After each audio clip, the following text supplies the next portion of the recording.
This is ABC News Nightline. Reporting from Washington, Ted Koppel. Good evening. There has been a dangerous late-breaking development in the Persian Gulf. U.S. intelligence sources confirm that within the past few hours, more than 100,000 Iraqi troops have massed along that country's border with Kuwait. And now there are reports that Iraqi forces have invaded Kuwait, and the troops from both countries are engaged in combat. Because this story is developing literally moment by moment, let me give you a little bit of background first, and then we'll call in some of our correspondents here in Washington and overseas, and we'll talk with some experts on the region. We will examine the impact of this invasion on U.S. oil supplies and prices. Take a look, first of all, at this map. There, at the innermost part of the Persian Gulf, is the richest oil region in the world. Saudi Arabia, the world's #1 oil producer, Iraq, the world's second largest, and Kuwait, which also has enormous oil resources and, more to the point, enormous financial resources.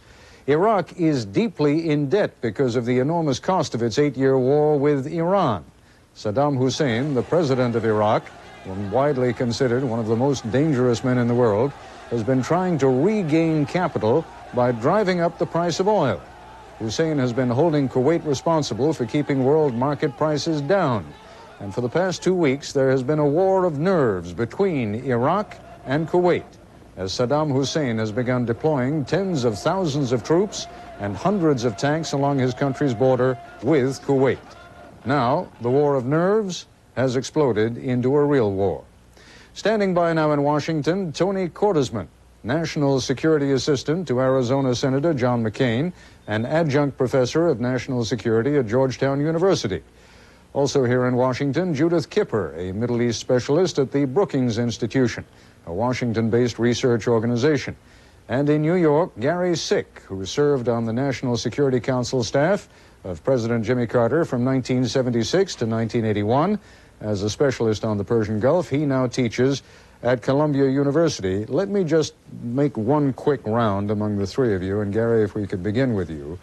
Why do you think Saddam Hussein went from what looked for a while as though to be just bluff to invasion? I think he really cares about the border situation. Iraq has had claims on Kuwait territory for a long, long time, and I think his Arab neighbors rather cheered him on when he was threatening Kuwait before. And Saddam Hussein doesn't need a lot of cheering to go ahead and do what he wanted to do in the first place. He's got the power to do it. I don't expect him to move in and take over Kuwait entirely, but the island of Bubiyan, which dominates the channel that lets him go down into the Persian Gulf, and the oil field area right along the border, I think he's probably quite serious about holding on to those. Judith Kipper, you and I were on the phone just before the program with the Kuwaiti ambassador to Washington, who said that the troops are already on the outskirts of Kuwait City. You have your own theories as to why this invasion, and you have what you believe a very practical reason for it. I think we've seen the end of the Cold War, and we've seen the beginning of a new era, the war of resources. In this case, I believe the first priority is cash. Iraq is desperately in need of cash. There's a huge debt to the non-Arab world.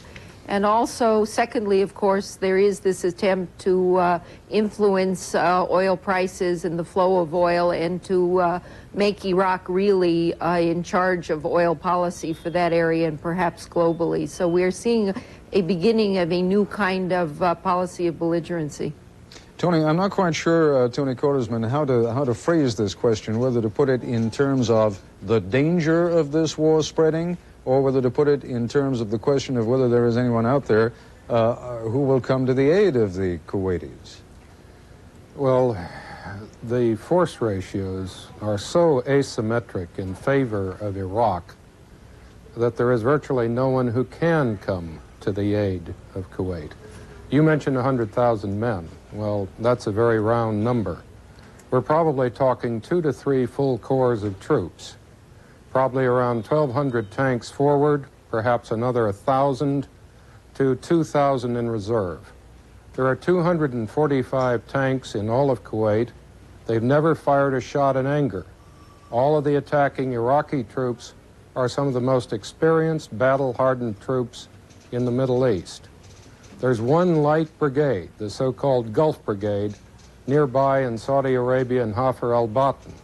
Not one soldier in that unit has ever been in combat, and they have something less than 100 operational tanks. We don't have a single tank anywhere in the Gulf. Today, we don't have any combat aircraft. The Iraqis have over 700 combat aircraft, many of them top-notch aircraft with combat experienced pilots. Kuwait has 70. Most of them aren't very good, they aren't very well maintained, and they don't have a single pilot that's flown in combat. So essentially what you're saying is if Saddam Hussein was gambling that no one would come to Kuwait's rescue, he was probably right. We might have been able to do it if we'd had warning, if the Kuwaitis had invited us in. If Saddam Hussein really wants Kuwait now, Saddam Hussein can take it. All right. We're going to take a break. We will be back in just a moment. This is ABC News Nightline, brought to you by U.S. Sprint.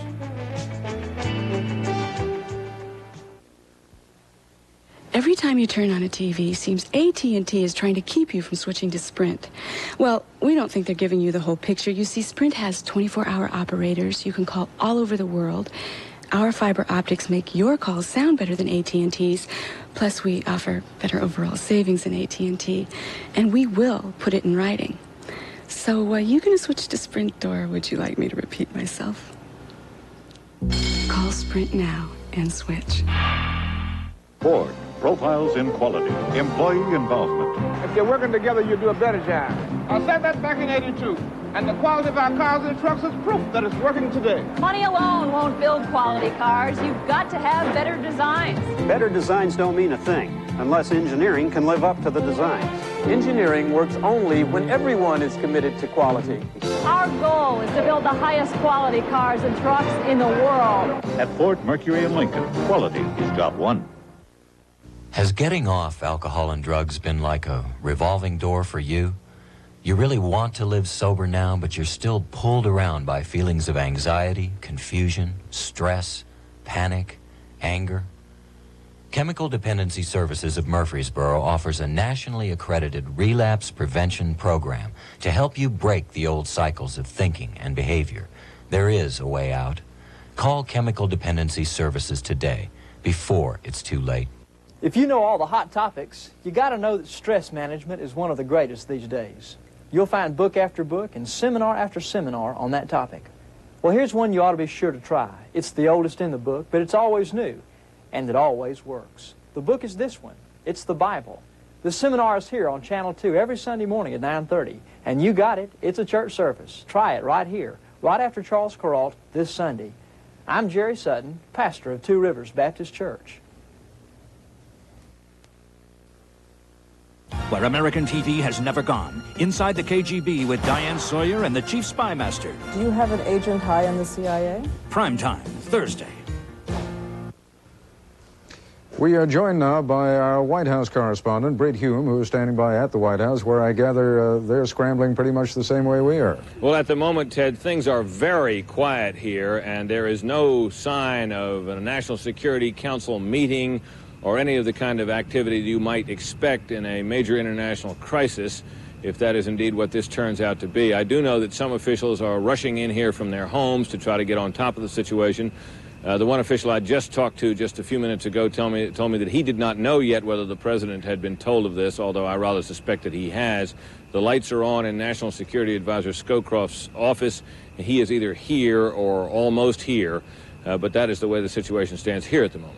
Britt, are you telling me, and if you don't know yet, and I realize we just called you into the White House, so it is to be expected if you don't have a great deal of hard information, but are you telling me in effect that this somehow caught the White House or the administration off guard? Because this has been building up now for the last 2 weeks. Well, I think that's true. I'm not sure that it caught them off guard so much, Ted, as this is a reflection of the fact that this is one of those situations like so much that has happened in that part of the world, which the United States is really not in a position to be able to control or to do a great deal about, at least at the outset. I had the opportunity to spend a little time in the company of the president this afternoon.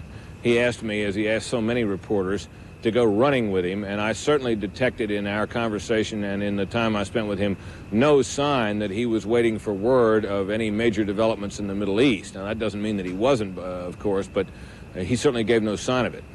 Gary Sick, you, during the Carter administration, obviously spent many late nights and early mornings at the White House when you were on the National Security Council and were an advisor on Iran in particular, but on the Persian Gulf in general. Give us a little bit of insight as to what happens at a time like this when you get word that there has been this kind of a development.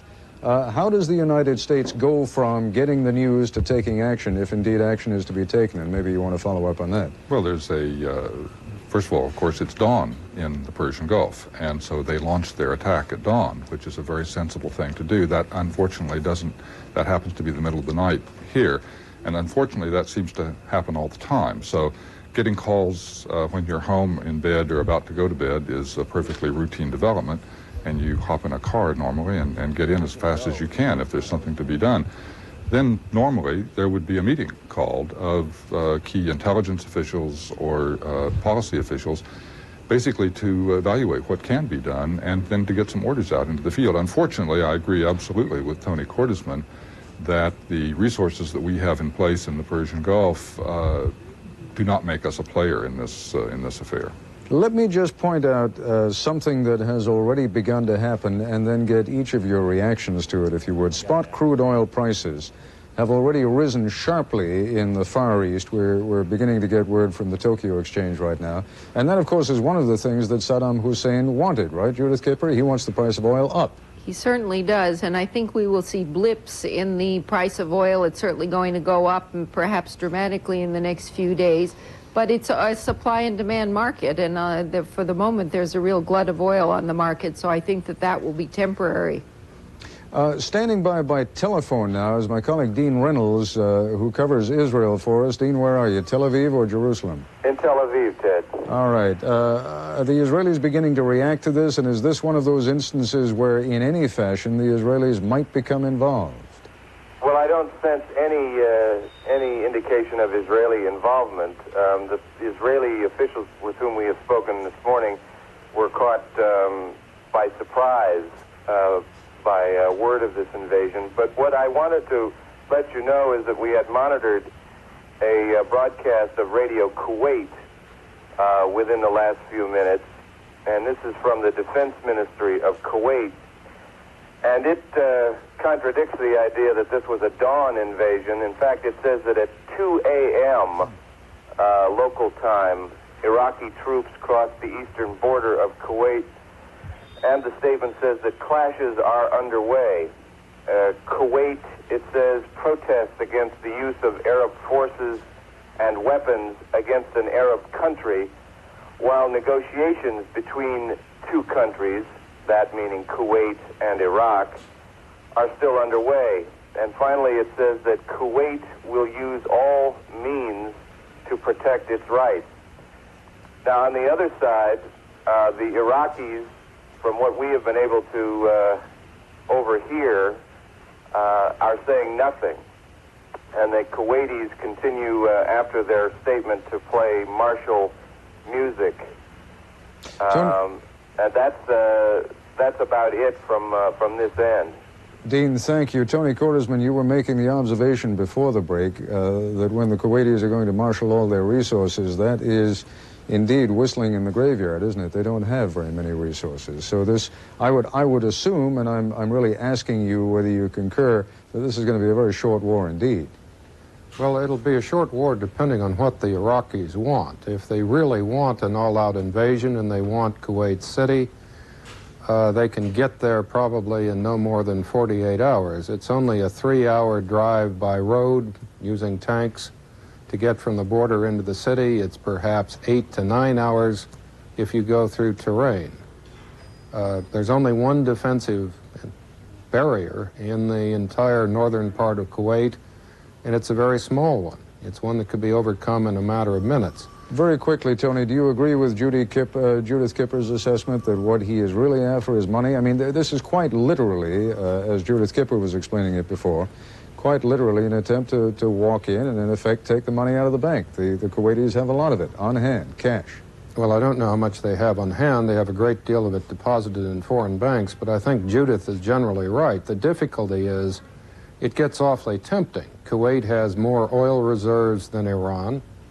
It has a port on the Gulf. It has secure access to the Gulf, which Iraq now lacks. It has airfields and facilities that would be very attractive to Iraq. The question is, once you see how weak Kuwait is, do you have the patience to stop, or do you go for all of those military and economic assets? Well, if in fact, as you all seem to be suggesting to me, there was no one to come to the assistance of Kuwait, and Kuwait is pathetically armed itself, it almost seems to me as though your answer speaks for itself. I don't think that that is necessarily true. I don't even think we have an accurate count of how many times Kuwait has come and threatened, Iraq has come and threatened Kuwait before. It's crossed the border before, it's invaded Kuwait before, it has blackmailed Kuwait before. And each time it has pulled back. It may do it again, particularly if what it wants is not only money from Kuwait, but to dominate the entire Gulf oil policy and basically become the dominant political and economic power in the Gulf. Tony, we've got to take a break. We'll be back, and I'll be joined by my colleague Barry Dunsmore from London in just a moment.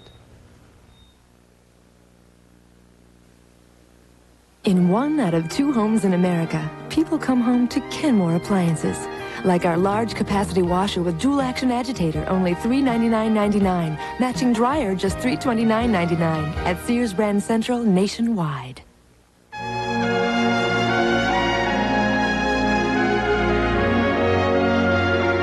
After years of intense work, Lexus is ready to celebrate. Because even at the equivalent of 145 miles per hour,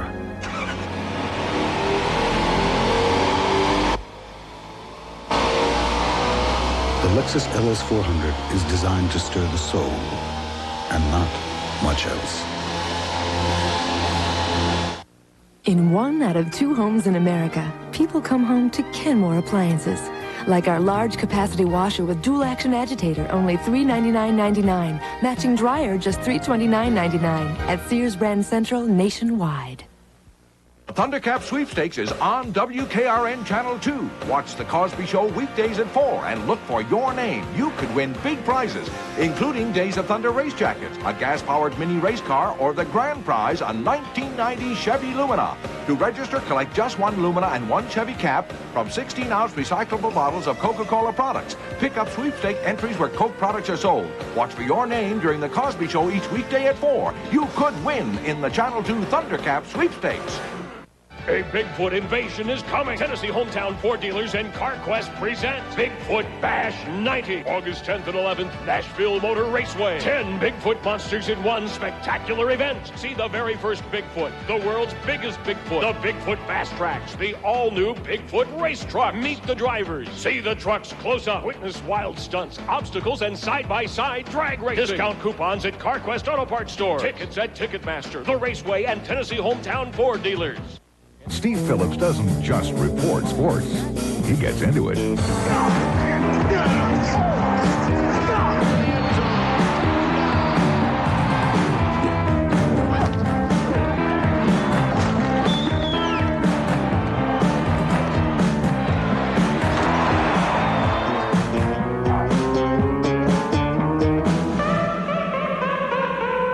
Steve Phillips, he's the sports guy on Channel 2 News.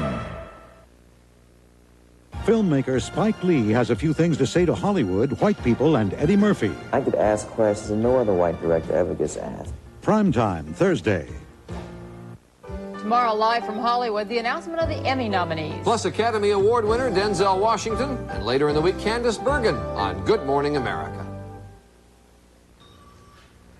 To those of you who may have joined us somewhat late, we should bring you up to date very quickly, and that is that Iraq has moved into Kuwait with more than 100,000 troops. As we've noted, tonight's developments in the Persian Gulf come after a period of steadily growing tension between Iraq and Kuwait. And once again, now we'd like to give you a little background. Here's Nightline correspondent Jackie Judd with a background report. The incursion follows weeks of threatening statements made by Iraqi leader Saddam Hussein and the collapse of peace efforts. Hussein triggered the crisis when he accused Kuwait of conspiring to topple Iraq's already wobbly economy by forcing world oil prices down. Hussein demanded that Kuwait stop flooding the market with crude. Hussein additionally has accused its neighbor of drilling for oil in disputed territory along the border and demanded from Kuwait almost $2.5 billion in compensation. In response, Kuwait denied the charge and accused Iraq of lying to justify its position. Tensions heightened further after Hussein today rejected a proposal from Saudi Arabia for a summit meeting. Earlier in the day, peace talks had shut down. Iraq reportedly had demanded at those talks that Kuwait lease the strategic island of Bubiyan, which would have strengthened Iraq's ability to ship oil through the Persian Gulf. Hussein acted quickly after the negotiations fell apart. Within 2 hours, the incursion began. This is Jackie Judd for Nightline in Washington. And standing by now in London is my colleague Barry Dunsmore. Barry, you just came back from covering the OPEC conference, what, just a few days ago, didn't you? Mm-hmm. Any fear at that time that all the waving around of all the hot belligerence that was at that OPEC conference would actually turn into a shooting war? I think there might have been. When we reflect upon what was happening at that time, Ted, people talked an awful lot about Saddam Hussein's saber rattling. But people who know Saddam Hussein and people who've watched him operate since he's been running Iraq had to be concerned that this was not simply saber rattling. He has an objective, and as Jackie just mentioned, it's that Bubiyan Island, which would give Iraq a completely open outlet into the Persian Gulf. And that objective has been there really for Iraqi leaders for more than 30 years. So I think that all along, this is what he has had in mind, and all along the people of that area particularly knew that this was a very real possibility. The Kuwaitis backed down on the issue of the oil price at that particular meeting. They evidently didn't back down yesterday when he was making belligerent demands. I must say that I'm reminded a little bit about the way Saddam Hussein is operating, pretty much the way Adolf Hitler operated here in the 30s, threatening the Czechs, the Austrians, etc., claiming his national security is at stake, but really having a strategy for getting what he wants. And that island of Kuwait, I think, is what he wants. Is that it? I mean, as you recall, Hitler always wanted one little piece of at a time, but never seemed to be satisfied once he had it. Exactly, Ted, and I think we have to be worried not so much about what's happening to Kuwait now, although it obviously is of concern, but what his next steps in his strategy may be. Saudi Arabia out there is also a very ripe target, and the Saudis are very shaky right now. So the Kuwait thing is the next step, but there could well be other steps, and that's the reason why Mr. Saddam Hussein is a very dangerous character. Barry, stand by for a moment. I want to go back to the White House and Britt Hume. Britt, the White House has a reaction? Well, we really have the first official reaction here, Ted. A statement issued by a White House spokesman in which condemns the Iraqi action, calls for an emergency meeting of the United Nations Security Council to deal with it, calling it this blatant use of military aggression, also calling for the immediate and unconditional withdrawal of all Iraqi forces. Ted, you've heard this kind of thing before. It's what countries do, I suspect, and what the United States will do when it really has no option immediately open to it. Gary Sick, there are alliances, are there not, between Kuwait and a number of its Arab neighbors. At a time like this, do those alliances mean anything? I think they mean a lot, and I think that the point here is that Kuwait is a member of the Gulf Cooperation Council, and they have a mutual security treaty, and technically an attack on any one of them is an attack on all. Now, that doesn't mean that Saudi Arabia is immediately going to go to war with Iraq, but it's a real slap in the face, not just at Kuwait with the invasions taking place, but against all of the Peninsula Arabs. In addition, it's a direct slap at President Mubarak of Egypt, who has been mediating between the two and saying that he was giving assurances that Iraq would not invade after having talked to Saddam Hussein. So he's also slapping him in the face. And the third country that I think has to take this very seriously is the United States, because Saddam Hussein has been blaming all of Kuwait's bad behavior from his point of view on the United States and saying that the United States should get out of the Persian Gulf. And so I think that we really do have to take this extremely seriously. It has implications that go beyond just the border dispute with Kuwait. Let me just have you all go around the horn one time and tell me and our audience what you think those implications are. First of all, economically, what's going to happen, Judith Kipper, now to the price of oil and to the supply of oil? I think the price of oil is going to go up, but it will go up and down depending on supply and demand. But what's very important here is that you have a very strong battle-tested Iraq that's already achieved a lot of goals. First of all, Iraq already influences Jordan and the PLO. It's challenged Syria and Lebanon. It's now got the oil card in its pocket. As Gary said, Egypt has been involved. Saudi Arabia at the summit in Baghdad, the Arab position has hardened. So Saddam, inch by inch, President Saddam Hussein of Iraq is achieving his goals. And I think the list is going to get much longer because he's succeeding in asserting his influence in rearranging the neighborhood in a way that clearly the Iraqis believe is in their own interest, and there's absolutely nobody who can stop them. Again, Tony Cordesman, let me focus, because I know a lot of our viewers right now are going to be saying, what does it mean to me, and what's it going to mean as a pocketbook issue? Give us your assessment, will you? Well, I think inevitably it's going to mean a long-term raise in oil prices unless something very dramatic happens. It is going to mean that Iraq can dictate the oil export policies of almost any of the Gulf nations. In spite of the fact there's a Gulf Cooperation Council, there aren't really any Gulf Cooperation Council military forces. There's no serious power there except Saudi Arabia, and it at best could defend itself with our help. And they're all going to look to Iraq now, and unless something dramatic happens, unless the United States can come to their assistance, they're going to have to do what Iraq says. Tony, at this point, I have to thank all of you, and I'm glad to do so. Tony Cordesman, Gary Sick, Judith Kipper, Britt Hume, Barry Dunsmore, thank you all for being with us. I'll be back with a program note in just a moment.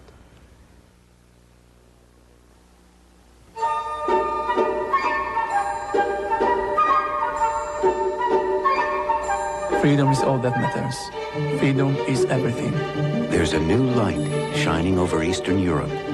The Hungarians are waiting for a very long time. A light of hope, joy, and most of all, a new light of freedom.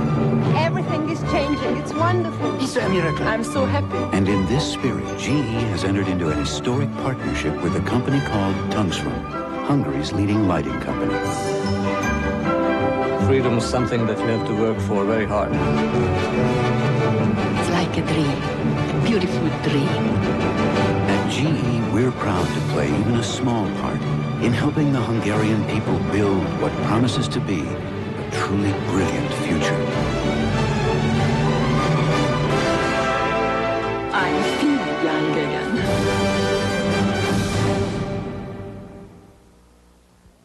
Why buy one of those refrigerators that may be guaranteed for only the next few years when you could have the only one that has a money-back guarantee until the year 2000? The Maytag refrigerator. Buy one now, and if it stops working before the year 2000, we'll buy it back. See a Maytag dealer for details. See a Maytag repairman in our commercials. The Maytag refrigerator. Buy one now, and we'll guarantee it till the year 2000. Thundercap Sweepstakes is on WKRN Channel 2. Watch The Cosby Show weekdays at 4 and look for your name. You could win big prizes, including Days of Thunder race jackets, a gas-powered mini race car, or the grand prize, a 1990 Chevy Lumina. To register, collect just one Lumina and one Chevy cap from 16-ounce recyclable bottles of Coca-Cola products. Pick up sweepstake entries where Coke products are sold. Watch for your name during The Cosby Show each weekday at 4. You could win in the Channel 2 Thundercap Sweepstakes. ABC News will, of course, bring you the latest on the developing story in the Persian Gulf of that invasion of Kuwait by Iraq tomorrow on World News This Morning and, of course, on Good Morning America, with a full wrap-up on World News Tonight with Peter Jennings. That's our report for tonight. I'm Ted Koppel in Washington. For all of us here at ABC News, good night. This has been Nightline. If you wish a video cassette version of Nightline, the cost is $14.98 plus $3.95 shipping and handling. This has been a presentation of ABC News, where more Americans get their news than from any other source. America's watching ABC. Asheville needs good schools to move in the right direction, and we can do something about that by voting yes on August 2nd. On August 2nd, vote yes for a change. During S&K's great summer takeoff sale, we've taken 30 to 40% off on all summer fashions like men's short-sleeve sport shirts and knit shirts. Now just $9.97. Men's shorts, just $9.97. And S&K has taken up to $50 off on hundreds of suits. Now just $99.97 to $149.97. S&K's great summer takeoff sale on shirts, suits, and, well, you get the idea.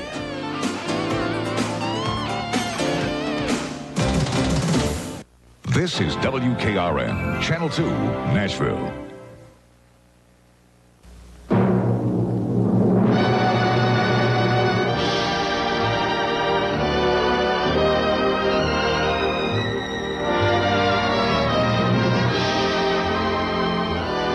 Jackie Gleason, The Honeymooners, with the stars Art Carney,